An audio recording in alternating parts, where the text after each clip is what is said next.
You are Locked On Nuggets POSTCAST, powered by Mile High Sports, part of Locked On Sports Denver on the Locked On Podcast Network. Your team every day. So you're saying there's a chance? That's more like it. Welcome on in to your Locked On Nuggets postcast here on Wednesday, April the 9th, as the Denver Nuggets, plenty to talk about tonight, snapped their four-game losing streak by taking down the Sacramento Kings. Your final score here this evening or night, it's 55 minutes away from midnight, so it's almost Thursday, 124-116. And quite a bit has happened since the last time we did a show on, what was that, Sunday night. The Nuggets now have a new head coach. They have a new vibe, a new feel, a new dynamic.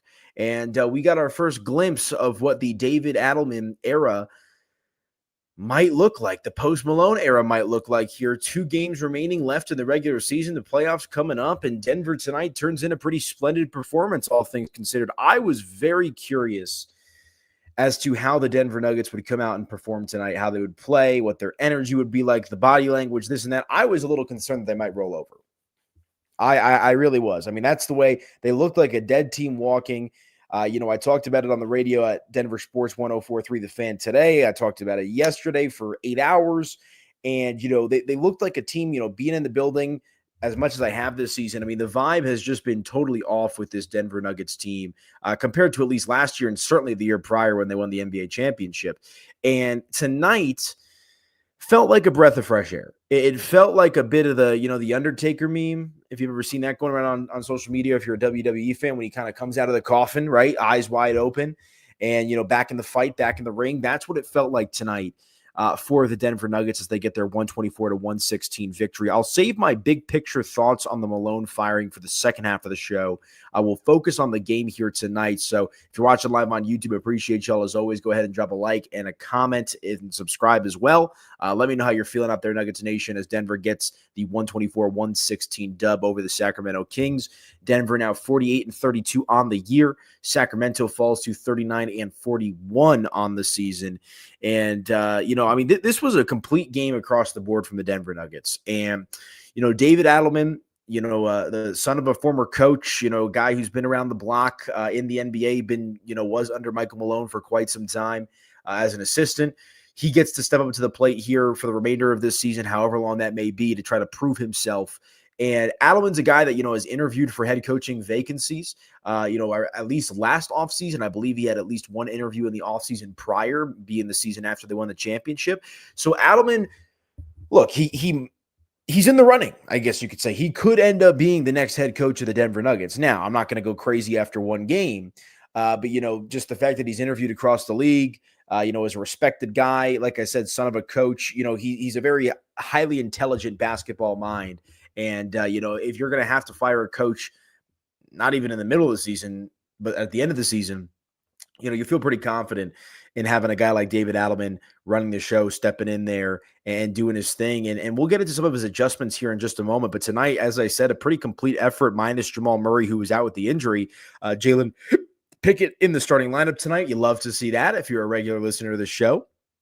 You know how I feel about Mr. J. Pick. But Jokic tonight, just another triple-double. He finishes with 20 points, 12 rebounds, 11 assists, 4 steals for Nikola Jokic tonight in the game. So a good bounce-back game from him and the team collectively. He led the team with 38 minutes played, so nothing new there.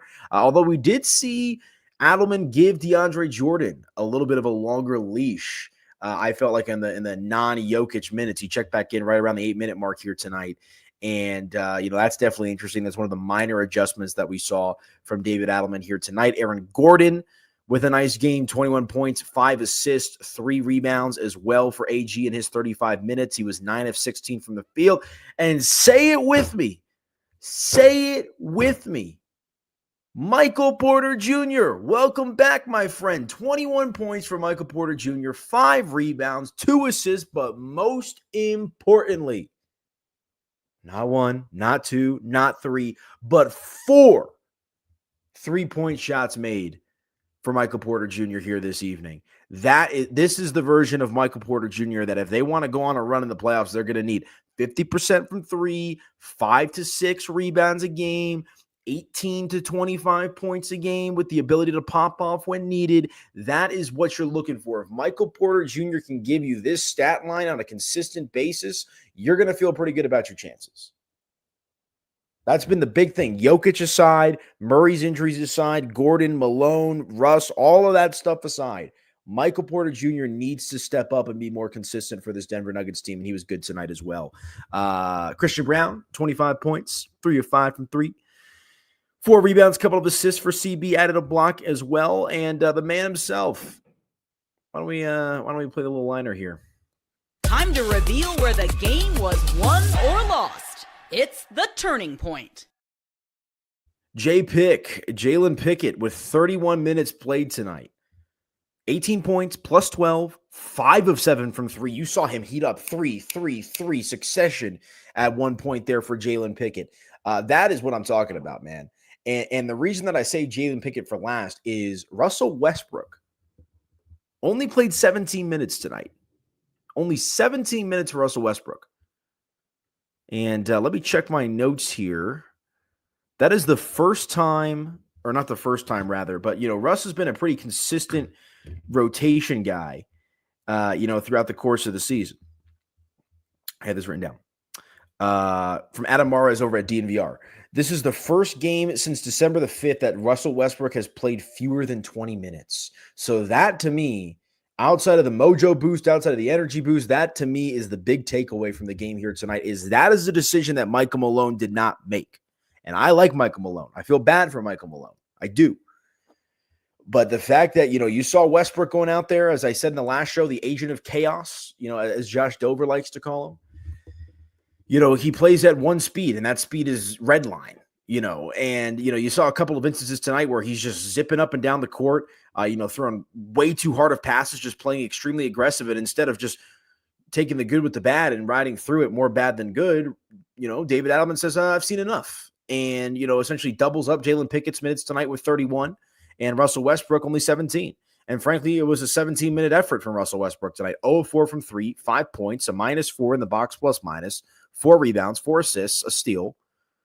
That's what this is where Russell Westbrook should be. I felt like Malone, and again, I like Michael Malone, but he has such a reliance and such a tendency to just lean on his veteran players nonstop. It's like it's a bad habit of his.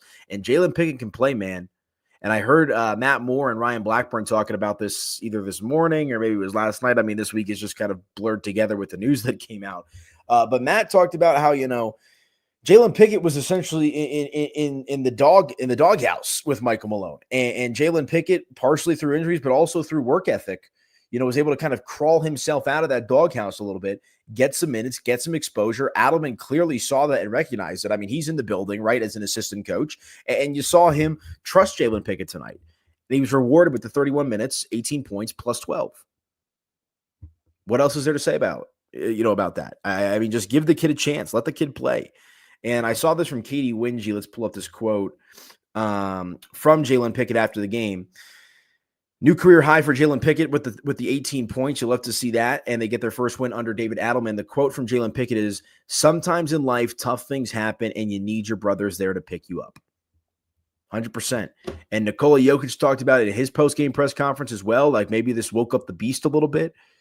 And look, I'm not trying to do a 180 because I've been pretty I don't even know what to describe it as, but like the Malone news just took me as such a shock. And now we have a little bit of hindsight here. I know it's one game. It's against Sacramento. Let's see them do this against Oklahoma City, right? Let's see them do it in the playoffs. But you're telling me there's a chance. Just when I get out, they pull me right back in. Good game tonight from the Denver Nuggets, 124-116. All right, let's hit our first break and our only break of the evening. When we come back, let's talk more about the game. And we are in our Post Malone era. Michael Malone, no longer the head coach of the Denver Nuggets. I almost called them the David Nuggets. That is because David Adelman has assumed the duties as interim head coach. And one game in, one victory. We'll break it all down when we come back right here on your Locked On Nuggets postcast.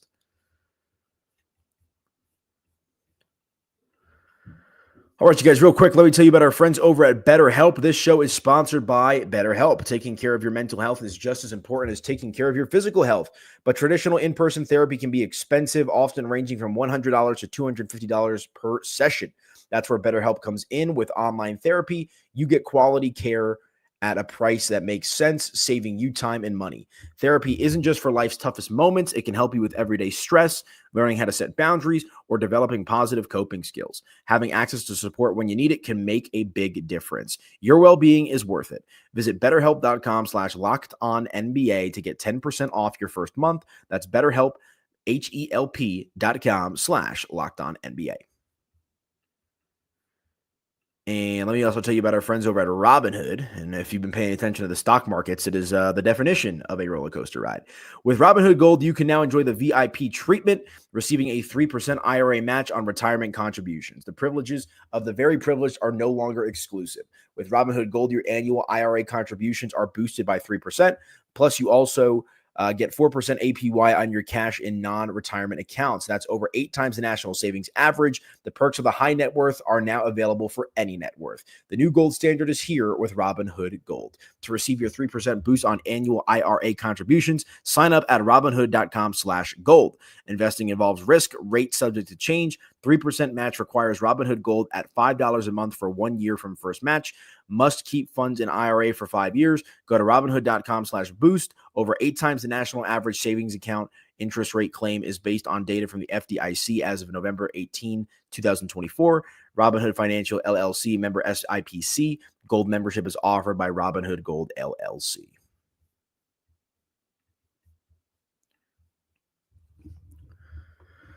Okay, welcome on back into your Locked On Nuggets postcast. I'm your host, Aniello Piro. You guys can follow me on social media at Media by AP. If you're watching live on YouTube, appreciate y'all. As always, do me a favor, hit that like button, smash that subscribe button. That way you guys never, ever miss an episode of your Locked On Nuggets postcast. 124 to 116, your final score here tonight as the Denver Nuggets get the job done over the Sacramento Kings. And I was at the station yesterday working, doing the normal day job.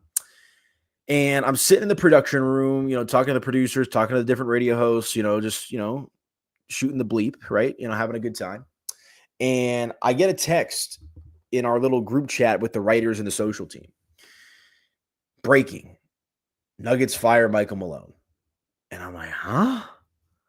I thought, Memphis firing Taylor Jenkins last week was crazy. I'm like, there's no way they're firing Michael Malone with 3 games left in the regular season. Like, there's just no way. I open up Twitter. Shams Charania has the tweet. I'm like, did he get hacked? Chris Haynes has the tweet.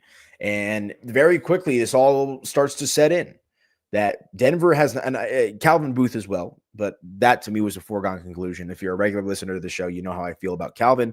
I like the guy as a person, but in regards to him being GM, I mean, that just felt like inevitable. But the real shocker was Michael Malone being let go. And it was a somber day. It was a weird day yesterday, for the Denver Nuggets, the community, all that good stuff. I did radio from 6 to 7. And, it was just weird vibes. And I was so, I don't know if anxious is the right word, but I was just so curious as to how Denver was going to come out and perform tonight, how they were going to respond. And, they just looked like a team that was a bit zapped. And I thought they were going to, I thought they had a chance to win this game. But I kind of expected them to come out lackadaisical and just kind of a little par for the course, fired coach theory. I didn't think that necessarily applied to the Denver Nuggets right now. And they proved me wrong tonight. 100%. I'm A-okay saying that. 124 to 116, your final score, as we mentioned. 20 plus points from 4 of the 5 starters, and Jalen Pickett was 2 points away, but he played a critical role in turning this game on its head again with those 5 3-point shots made tonight. And again, I think the adjustment of yanking Russ out and throwing Pickett in the starting lineup was long overdue, and DeAndre Jordan tonight in his 10 minutes, did some good stuff as well. 5 rebounds for DJ, 3 blocks, 6 points. I mean, what was there not to love? Or maybe not love, that's a little too strong. But what did you not like tonight from the Denver Nuggets? All things considered, right? It's basketball. It's a game of runs. So there's going to be some ugly spurts and whatnot. But, I mean, you've got to be happy with the outcome. And, a little bit of optimism now starting to creep back in to this Denver Nuggets team. So we'll see where they go from here. We'll see what the playoffs hold for them. They got to try to win these last 2 games and try to, get themselves I don't want to say a favorable matchup, but avoid that play-in by any means necessary. And roll the dice. Maybe. And again, I was the one who was very confused yesterday about the Michael Malone decision, and it's not because I'm like a homer or anything like that. I just thought a lot of the reason why Denver was struggling this year is because the roster was not good. That's how I felt. I mean, Russell Westbrook, and the word that I've been using to describe the Nuggets roster construction over the last 2 seasons is deterioration.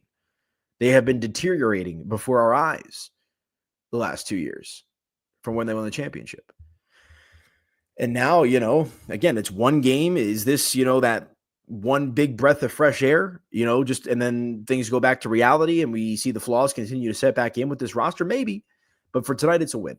And for tonight, there's reason to be optimistic. Now, not championship optimistic, but optimistic that maybe, as Jokic said, this awoken the beast a little bit. So you love to see it. So, we'll see what happens here moving forward. Denver will save the head coaching conversation, the GM conversation for the offseason. Right now, we got to focus on the present. And that is a rejuvenated Denver Nuggets team here tonight, it appeared. And I hate to say this, but Kendrick Perkins, I caught him on ESPN, as I was getting ready to do the show here. He brought up a good point. 2 good points, actually. Shout out to Perk. The body language was much better. They looked fun. They looked loose, energized. But I think one of the telltale signs of the confidence boost that Denver played with tonight, 11 assists tonight for Nikola Jokic, 11. They had 30 assists total throughout the course of the game. So Jokic makes up for essentially a third of the assists generated tonight, which means 2/3 of the assists came from other players not named Nikola Jokic. That is playing with confidence. That's playing with rhythm. That's playing with flow. So we'll see where they go from here. Again, it was the Sacramento Kings, who are not a terrible team, but they're also not an upper echelon team in the Western Conference. 2 games left on the schedule now for Denver. That was game 80. We've got games 81 and 82. Off tomorrow, back on Friday at home against Memphis. That should be a good game. And then they finish out the season on Sunday afternoon with a road game against the Houston Rockets. So Memphis and Houston, 2 playoff teams left on the schedule for Denver. We'll see how they handle those. We'll see if they can carry over some momentum from tonight's win over to that one. But 124 to 116. Are they back? Are they ready? Are they locked in? Was this the energy boost that they needed? Go ahead and drop some comments and let me know here on your Locked On Nuggets postcast. But all right, folks, that is going to do it for me. Appreciate y'all as always tapping in. You can follow me on social media at Media by AP. Hit that like button, smash that subscribe button on your way out the door, and let me know how you're feeling in that comment section. As the Denver Nuggets snap their 4-game losing streak in the first game of the Post Malone era, 124 to 116, a victory over the Sacramento Kings. Let's see where we go from here, folks. Enjoy your night. Talk to you guys on Friday.